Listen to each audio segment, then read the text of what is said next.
kaum Ma'jud ini siraru a'yun, mata dia sepek. Dan ramai ulama yang mengatakan mereka itu adalah orang-orang yang duduk di bahagian paling timur di dunia, iaitulah di belah-belah Asia kita.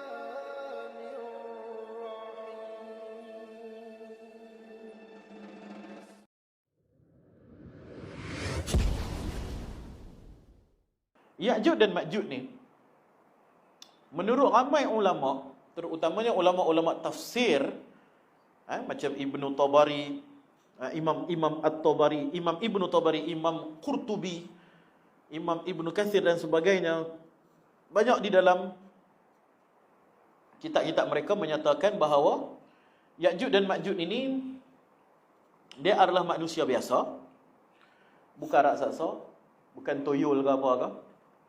Dia manusia biasa daripada keturunan Yafis bin Nuh. Yafis bin Nuh. Nabi Nuh alaihi salam ni, dia ada beberapa orang anak lelaki. Ada yang namanya Kan'an bin Nuh. Kemudian dia ada Sam bin Nuh. Kemudian dia ada Ham bin Nuh. Dan dia ada Yafis bin Nuh. Yafis ni, daripada dia lah munculnya Ma'juj bin Yafis. Maka dikatakan keturunan Ma'juj itu datang daripada keturunan cucu cicit Nabi Nuh alaihi salam, yang mana mereka ini adalah golongan yang selamat di atas kapal.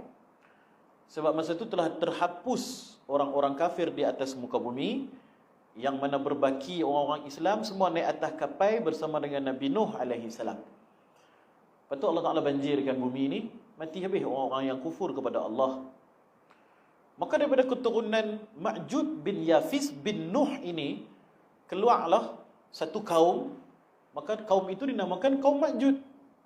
Kaum Ma'juj inilah yang menjadi yang disebut di dalam hadis. Mereka ini adalah satu kaum. Dikatakan kaum Ma'juj ini siraru a'yun, mata dia sepek.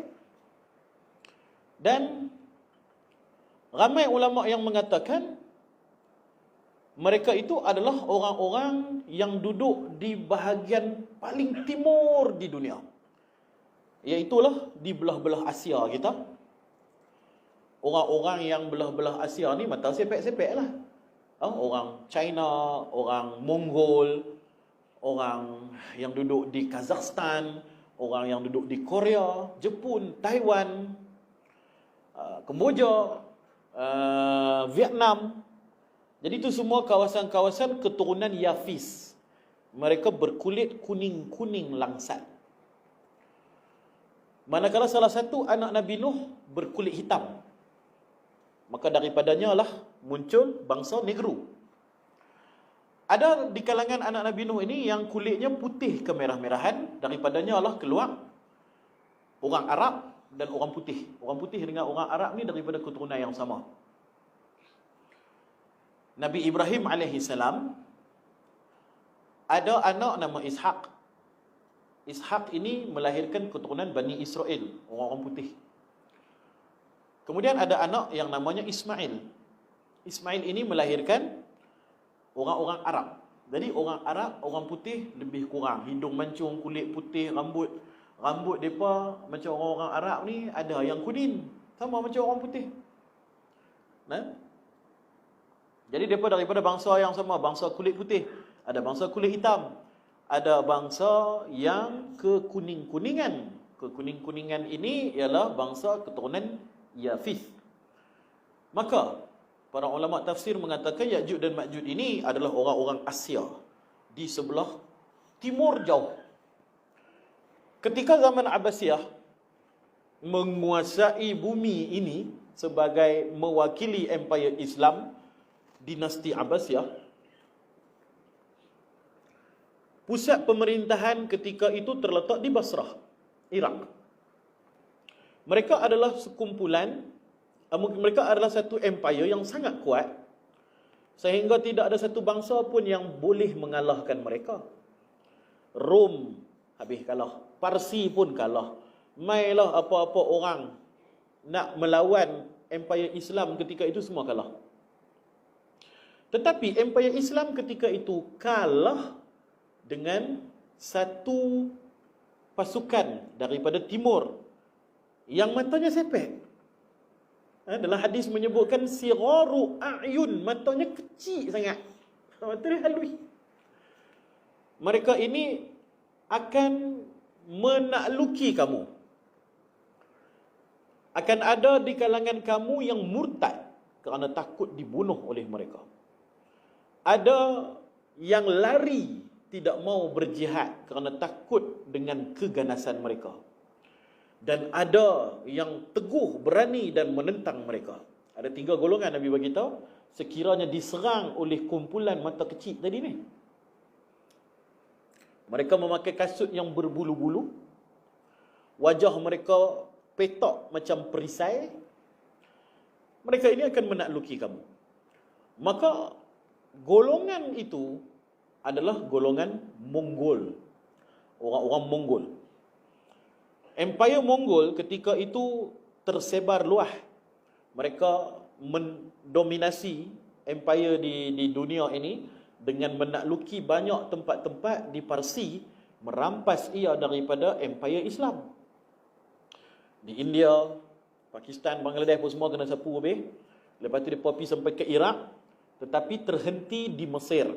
Di Mesir mereka dikalahkan oleh tentera Mamluk. Baik. Jadi tentera Mongol ni zaman-zaman tu zaman Genghis Khan, depa ni orang ramai menggelarkan mereka sebagai Ya'juj dan Ma'juj. Mongol dan ada satu lagi bangsa nama dia Tartar.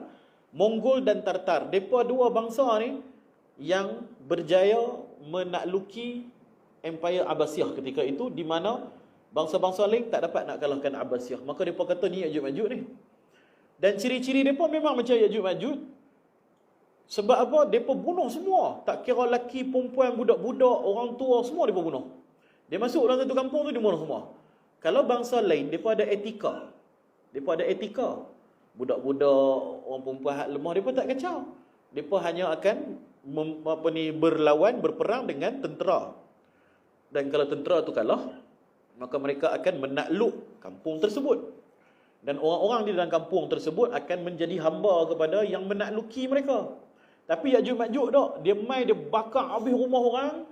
Semua buku-buku, kitab-kitab dia ambil, dia bakar, dia buang kat dalam sungai dan sebagainya, sehingga dikatakan sungai Dajlah ketika itu, sungai Euphrates, ketika itu menjadi warna hitam disebabkan golongan Mongol dan Tartar ini membuang kitab-kitab di dalam sungai, menyebabkan yang sungai jadi warna hitam.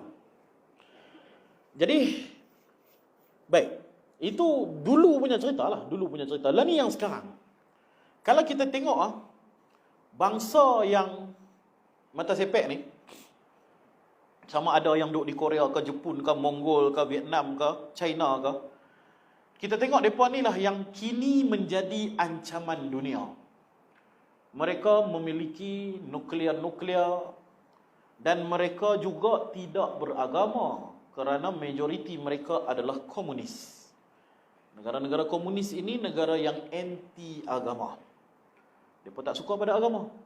Dan mereka akan menghapuskan simbol-simbol agama. Komunis pernah cuba masuk ke negara kita dan melakukan segala kekejaman, tapi itulah berjaya dikalahkan, alhamdulillah. Kalau tak, mungkin kita pun tak boleh nak beragama seperti mana saki-baki negara komunis yang ada pada hari ini. Dan mereka memiliki rakyat yang begitu ramai. Kalau kita tengok populasi dunia, rakyat China paling ramai di dunia.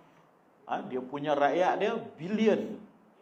Kalau kita di Malaysia ni 33-34 juta.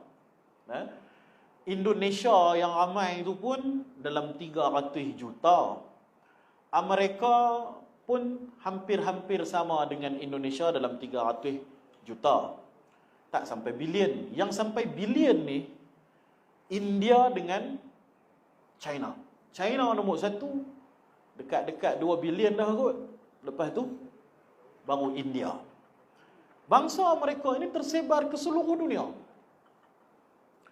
Dan mereka ini adalah bangsa yang makan apa saja. Monyet ke, biawak ke, kelawak ke, makan semua. Jadi ciri-ciri Ya'juj Ma'juj tu ada. Dia makan segala-galanya. Berbeza dengan bangsa-bangsa yang lain. Baik, jadi kalau kita tengok pada realiti pada hari ini, kita duk sibuk berperang dengan Eropah, Barat, Amerika. Kita lupa di belah timur ini sedang membina satu bangsa yang sangat kuat dari sudut senjata, jumlah dan teknologi. Mereka mempunyai teknologi yang kita tak perasan melangkaui semua teknologi yang ada di atas muka bumi ni. Kalau kita tengoklah negara China punya development dalam sains teknologi, mereka dah buat macam-macam, nak cuba nak hidupkan mayat pun ada. Mereka cuba nak nak hibernatekan ikan dalam ais, lepas tu lepas sebulan, lepas 2 bulan mereka cuba untuk hidupkan balik. Buat macam-macam. Nah, mereka cuba nak cipta matahari sendiri. Yang terbaru mereka nak nak satellite kan mereka nak buat solar yang terapung di angkasa supaya sentiasa terkena matahari dan akan menjana 24 jam elektrik percuma kepada negara tersebut. Mereka ada solar yang sangat besar dekat mereka punya padang pasir. Mereka pun ada padang pasir juga. Yang mana dia duduk di satu macam planet yang terasing. Bahasa mereka kita tak faham. Mereka Google pun mereka tak pakai, Facebook pun mereka tak pakai. Mereka semua ada mereka punya sendiri. Mereka umpama satu bangsa yang terasing dengan dunia yang sedia ada. Dan mereka lah satu-satunya negara yang ada real wall, betul-betul dinding yang memisahkan mereka dengan dunia. Great Wall of China. Tak ada bangsa lain yang ada dinding.